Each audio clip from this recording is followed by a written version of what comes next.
তো আরেকটি তাহকিক হলো ইত্তাকু। ইত্তাকু কোন সিগা? ইত্তাকু সিগা হলো জমা মুজাক্কেরে হাউজির, বহজ আমরে হাউজির মারুফ, বাবে ইবতিআল, মাজদার হলো আল ইত্তিকাউ, জিন্স মাদ্দা হলো ওয়াও অফ ইয়া, জিন্স হলো লাফিফে মাফরুক, মানা তার অর্থ হলো ইহফাজু।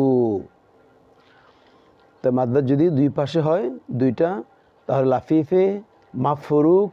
আর যদি একসাথে হয় যেমন ওয়াকিয়ুন, ওয়াকিয়ুন তাহকিক হলো শব্দটি এক বচন, তার জমা হলো আকওয়াউন, মাদ্দা হলো ওয়াও অফ ইয়া, জিনসে লাফিফে মাফরুক। আর যদি একসাথে হয় তাহলে লাফিফে মাকরুন। আমরা তাহাকি সম্পর্কে ভালো করে জ্ঞান অর্জন করব, তাহলে আমরা পরীক্ষায় অ্যান্সার করতে পারবো। সবাইকে ধন্যবাদ।